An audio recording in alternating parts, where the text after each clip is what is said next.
et des voyages dont on a rêvé quand on était presque un tout petit... Bienvenue sur Icônes et Silences, où nous écoutons ensemble les murmures qui se cachent derrière les applaudissements assourdissants. Aujourd'hui, nous ouvrons le livre de la vie d'un homme que la France entière pensait connaître par cœur, mais dont elle ignorait les blessures les plus profondes.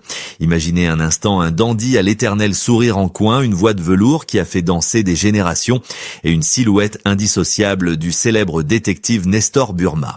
Guy Marchand était l'incarnation même de l'élégance à la française, ce séducteur qui semblait tout posséder, la gloire, l'argent et l'amour des plus belles femmes. On imagine volontiers qu'une telle légende finit ses jours dans un château entouré de luxe et de souvenirs dorés à l'abri du besoin. Pourtant, la réalité est bien plus poignante et cruelle que tous les scénarios de cinéma qu'il a pu interpréter.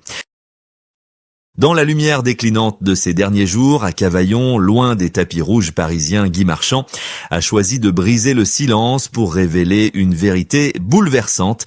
Ce n'était plus la star intouchable qui s'exprimait, mais un homme fatigué assis dans un fauteuil roulant qui a confessé au monde son plus grand secret. Il était ruiné. Oui, vous avez bien entendu. L'homme aux 1000 talents a quitté ce monde sans le sou vivant ces derniers instants dans une modestie qui contrastait violemment avec son passé flamboyant.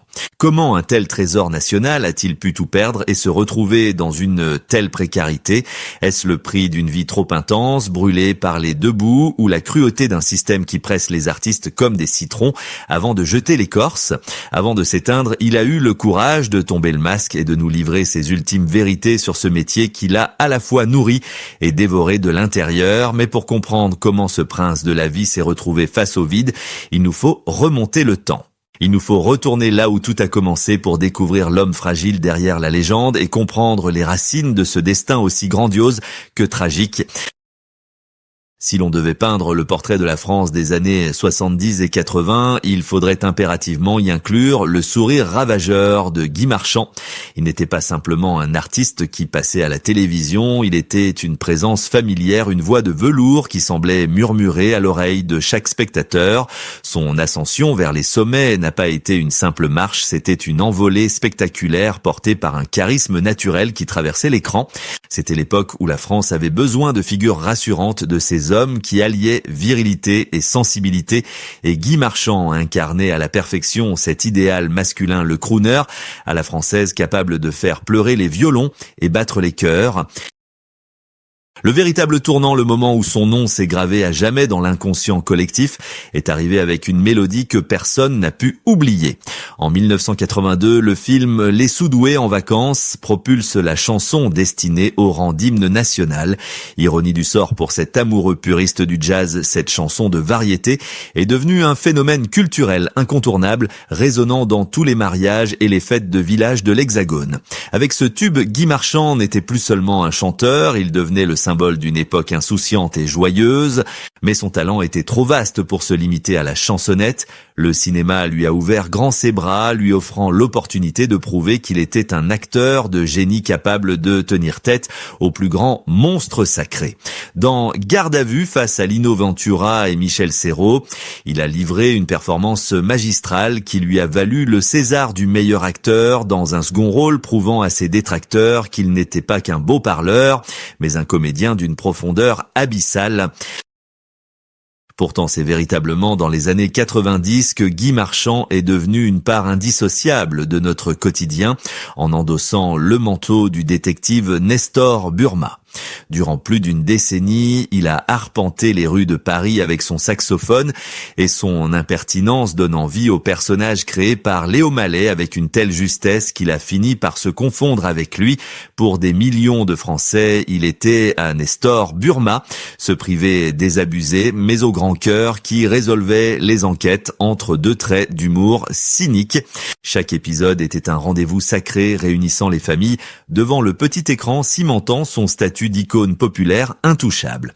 L'argent coulait à flot, les contrats s'enchaînaient et la gloire semblait éternelle.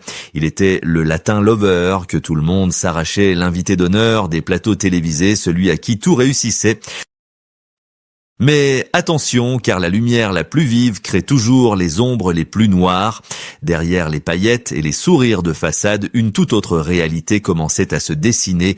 Ce succès phénoménal, cette destinée qu'il chantait avec tant de ferveur, était en train de devenir une prison dorée dont il ne soupçonnait pas encore l'étroitesse. Alors que le public l'adulait pour ses rôles de flic et ses chansons populaires, le véritable Guy Marchand, l'amoureux du jazz et de la liberté, commençait à étouffer sous le poids de son propre personnage.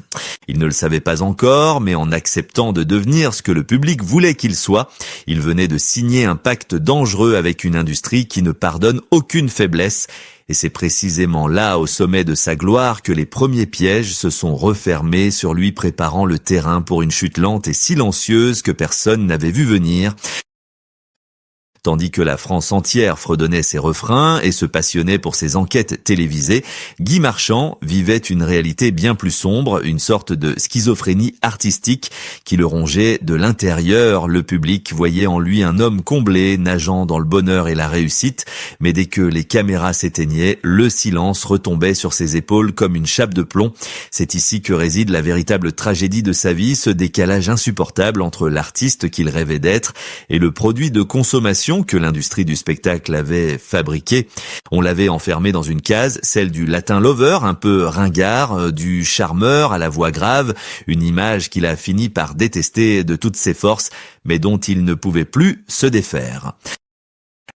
L'exemple le plus cruel de cette aliénation reste sans doute cette fameuse chanson « Destinée ». Pour ces millions de fans dans cette Santine, c'était un tube indémodable, une mélodie joyeuse. Pour Guy, c'était devenu une malédiction, un boulet qu'il traînait à chaque concert, sur chaque plateau télévisé. Il avait écrit ce morceau en quelques minutes, comme une blague, une parodie. Et voilà que le destin, avec son ironie mordante, en avait fait son œuvre majeure. Imaginez la douleur d'un véritable amoureux du jazz, d'un clarinettiste passionné par les harmonies complexes, obligé de chanter soir après soir une ritournelle qu'il considérait comme une médiocre chanson de variété.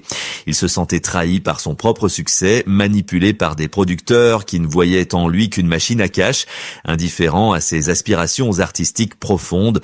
On lui demandait de sourire, de jouer le jeu, de faire le pitre, alors qu'au fond de lui, le musicien exigeant pleurait de frustration. Même le rôle de Nestor Burma, qui lui avait apporté la fortune, a fini par devenir une forme d'esclavage doré. Les rythmes de tournage étaient infernaux, les scénarios se répétaient, et peu à peu, Guy Marchand s'est senti dépossédé de sa propre identité. Il n'avait plus le temps de vivre, plus le temps d'être simplement lui-même. Il était devenu une entreprise, une marque que l'on exploitait jusqu'à la dernière goutte. La solitude de l'acteur dans sa loge, entouré de gens qui ne l'aimaient que pour ce qu'il représentait et non pour ce qu'il était, est devenu son quotidien. Il voyait les années passées, enfermé dans ce costume de détective trop étroit, sentant sa jeunesse et ses vrais rêves lui glisser entre les doigts. Le système ne le protégeait pas, bien au contraire, il l'isolait, le coupant d'une vie normale, l'éloignant des plaisirs simples au profit d'une existence artificielle et minutée.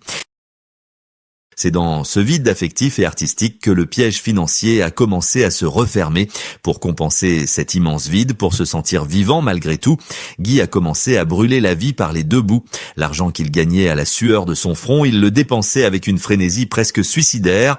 Les belles voitures américaines, les chevaux de course, les passions dévorantes, tout était bon pour combler le silence angoissant qui l'attendait une fois rentré chez lui. Il achetait de la liberté, ou du moins l'illusion de la liberté, à prix d'or. Il ne gérait pas sa fortune, mais il l'a dilapidée comme pour se venger de cet argent qu'il avait rendu esclave. Personne ne l'a arrêté, personne ne l'a mis en garde. Au contraire, on l'encourageait à maintenir ce train de vie fastueux, car cela servait l'image de la star. Mais alors que les factures s'accumulaient et que les contrats devenaient moins fréquents, le sol commençait doucement à se dérober sous ses pieds. L'heure des comptes approchait et elle allait être terrible. La tragédie de Guy Marchand ne s'est pas annoncée par un coup de tonnerre ni par un scandale retentissant à la une des journaux. Elle s'est insinuée dans sa vie insidieusement, comme le froid pénètre une maison dont on a oublié de fermer les fenêtres. Le véritable drame a commencé lorsque le téléphone, cet instrument qui avait rythmé son existence pendant des décennies, a cessé de sonner. Dans l'industrie du spectacle, la vieillesse est une faute impardonnable, un crime silencieux qui vous condamne à l'oubli sans même un procès.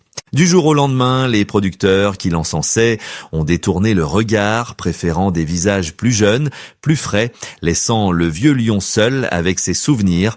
C'est là que le piège financier qu'il avait lui-même tendu s'est refermé sur lui avec une violence inouïe. Imaginez l'angoisse de cet homme habitué aux grands hôtels et aux dépenses sans compter qui se réveille un matin en réalisant que les coffres sont vides. Il ne s'agissait pas simplement d'une baisse de revenus, mais d'une véritable faillite personnelle, le résultat d'une vie passée à jouer les princes sans se soucier du lendemain. Alors que les rediffusions de Nestor Burma continuaient d'amuser la France entière donnant l'illusion qu'il était toujours au sommet, Guy Marchand vivait dans une réalité parallèle faite de calculs mesquins et de renoncements. Il a dû se séparer de ses biens, vendre ce qui pouvait l'être et voir son empire de carton-pâte s'effondrer sous ses yeux. Le plus douloureux n'était peut-être pas la perte matérielle en soi, mais le sentiment d'abandon total. Où étaient passés les amis des jours heureux, ceux qui profitaient de sa générosité légendaire, ceux qui buvaient son champagne et riaient à ses blagues, disparus, évaporés avec la dernière goutte de gloire. Il s'est alors retiré dans le sud, loin de ce Paris qui ne voulait plus de lui, cherchant refuge dans une solitude forcée. Ce n'était plus une retraite dorée, mais une fuite, une tentative désespérée de cacher sa déchéance aux yeux du monde. Il se sentait piégé, humilié par sa propre insouciance, rongé par le regret d'avoir été la cigale qui a chanté tout l'été. La précarité financière est devenue son quotidien, une ombre menaçante qui planait sur chaque journée. Lui qui avait incarné l'élégance et la réussite se retrouvait à compter chaque euro, une situation d'autant plus cruelle qu'elle devait rester secrète. Il ne pouvait pas avouer qu'il était fauché, car pour une icône, la pitié est pire que l'oubli. Il a donc gardé le silence, s'enfermant dans sa tour d'ivoire en ruine, regardant le monde continuer de tourner sans lui. C'est dans ce dénuement, dépouillé de tout artifice, que la colère a commencé à monter en lui, non pas une colère bruyante, mais une détermination froide à dire enfin la vérité avant qu'il ne soit trop tard. Le moment était venu de briser les glaces et de régler ses comptes, non pas avec des poings, mais avec des mots. C'est dans l'intimité dépouillée de sa maison de Cavaillon, quelques mois seulement avant de rendre son dernier souffle, que le vieux lion a décidé de rugir une dernière fois. Il n'avait plus rien à perdre, plus de carrière à protéger, plus d'images à soigner. Face aux journalistes venus recueillir ses dernières paroles, Guy Marchand a posé son masque de séducteur sur la table et a livré la vérité nue, brutale, sans artifice. Avec une lucidité effrayante, il a prononcé ces mots qui ont résonné comme un coup de tonnerre dans le milieu feutré du show business français. Je suis fauché. Il ne s'agissait pas d'une plainte, mais d'un constat implacable. Il a avoué avoir tout brûlé, tout dépensé, transformant ses millions en souvenirs de chevaux galopant au vent et en amours éphémères. Mais au-delà de l'argent, c'est le système tout entier qu'il a pointé du doigt, ce système ingrat qu'il n'a jamais pardonné. Il a enfin osé nommer les choses qu'il avait blessées, brisant l'omerta qui règne habituellement chez les stars. Premièrement, il a fustigé cette industrie qu'il a traitée comme un produit périssable. Il a raconté comment on l'a forcé à jouer les clowns, à répéter inlassablement les mêmes rôles, niant sa véritable nature d'artiste. Il a parlé de ses producteurs qui ne voyaient en lui qu'une machine à audimat, indifférent à l'homme qui s'étiolait derrière le personnage. Deuxièmement, il a craché son mépris pour cette chanson destinée, qu'il a qualifiée de véritable malédiction.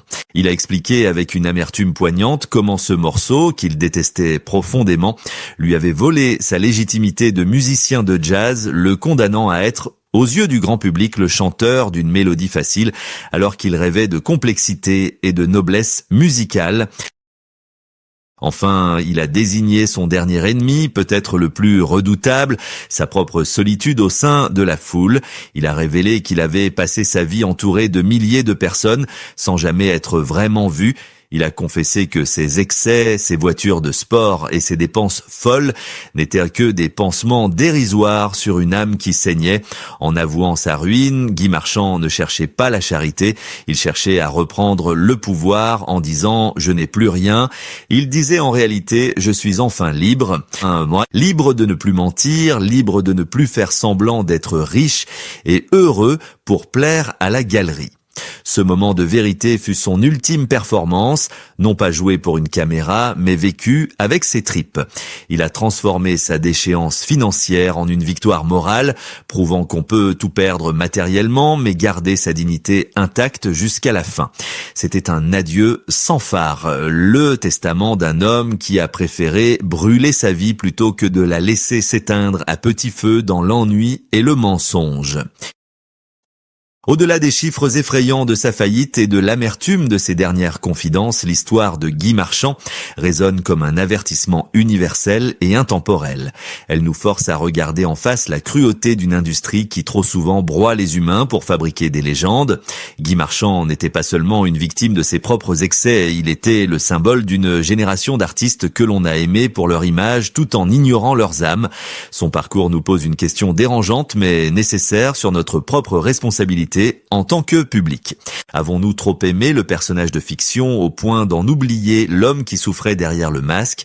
Sommes-nous complices d'un système qui exige des artistes qu'ils soient parfaits, éternellement jeunes et riches, nous détournant d'eux dès que les premières rides ou les premières failles apparaissent?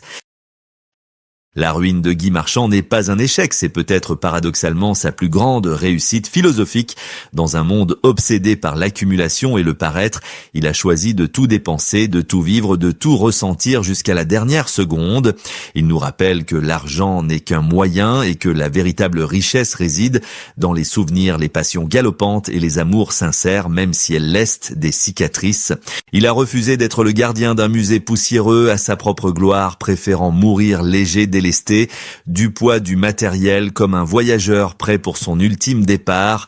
Son cri final n'était pas un appel au secours, mais une revendication de liberté, celle de dire non aux attentes des autres pour enfin s'écouter soi-même.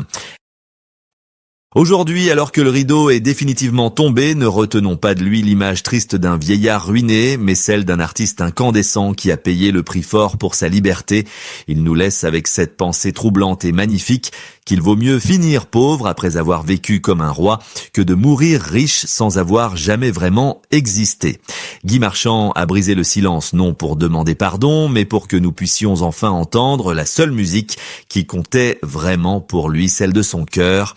Que son histoire serve de leçon à ceux qui rêvent de lumière. L'éclat des projecteurs ne vaut rien s'il éteint la flamme intérieure. Repose en paix l'artiste, ta destinée t'appartient enfin tout entière.